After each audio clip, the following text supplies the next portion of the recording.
So ito po mga ka-GM, isa na mga customer natin, no? Like and share po yung ating mga videos para magkaroon din ng idea yung iba.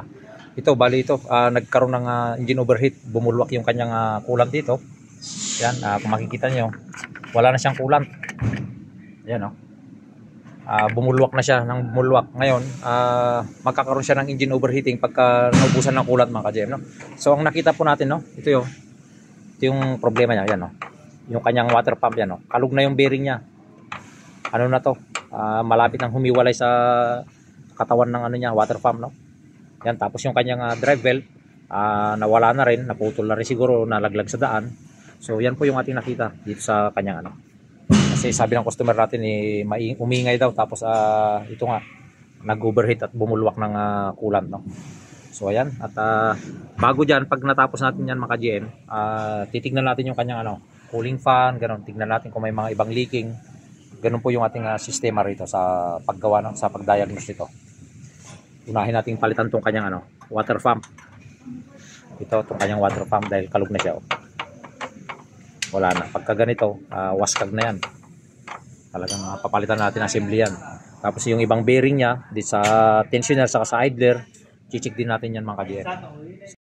So ito po mga ka-GM, no? Bali tinatanggal na po natin yung kanyang water pump yan. Nilabas na natin. 4 lang yung kanyang ano, pinaka-bolt dito. Tapos tinanggalan natin, tapos yung kanyang thermostat valve dito. Yan, tapos hugutin na lang natin doon sa may hose. Yan, kasi naka-connect na doon sa may hose. Ito na pala yung ating bago na pyesa. Yan, dumating na.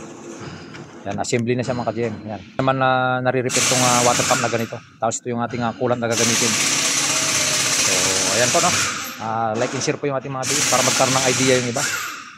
Yan siya, oh.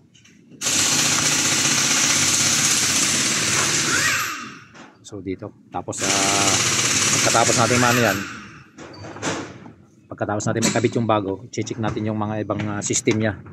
Dinala lang ng raker dito bago nakarating dito sa workshop, no? Sinakay sa raker itong sakyan na to, kaya hindi pa natin alam yung mga ibang problema nito. Titingnan natin yung kanyang cooling fan kung gumagana o hindi. So ito na siya, at natanggal na po natin yung luma, no? Yan, no? Talagang waskag na siya. Palit lang kasi yung bearing niya sa loob mga ka-GM. Tapos ito, kakabit na natin itong bago. Kasi ito yung coolant na gagamitin natin. So, ayan po. At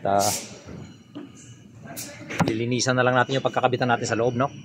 Doon sa loob, lilinisan natin yun para lagyan na natin ng gasket o kaya sealant doon sa ilalim. Yun. Yan, so yung ating customer, nagtitipid siya mga ka-GM. Hindi na siya bumili ng gasket, no? Kasi yung kanyang pinaka-gasket dito sa water pump, bali steel plate siya.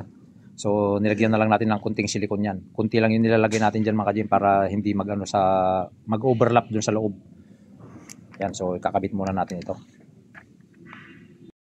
Pag ganito yung ginagawa natin mga ka-GM sa water pump, ganyan, kailangan po mag-disconnect tayo sa negative terminal ng battery para sure yung ating paggawa na safety po tayo, no? Safety at walang maapektuhan na ibang pyesa dyan. Kasi delikado pagka ganito. So ito na po, at natapos na po natin nakabit yung kanyang water pump mga ka-GM. Yan. Okay na rin yung level ng coolant niya dito. Kasi dalawa yung tank ng coolant nito. Tapos yan. Maganda na yung under niya mga ka-GM. Wala na siyang ingay. Tapos yan po, ayos na ayos yung under niya. Ngayon, ang gagawin pa natin dyan na susunod, bali i-scan po natin yung system, no? Gamit natin itong scanner ito. I-scan natin siya para makita natin kung may mga ibang DTC code na lalabas o may iba pa siyang problema. Kasi nga ito nga nag-overheat dahil sa kanyang water pump doon. Yan. Umaandar yung makina ngayon. Kaya kailangan po natin i-full scan ito, yung kanyang system.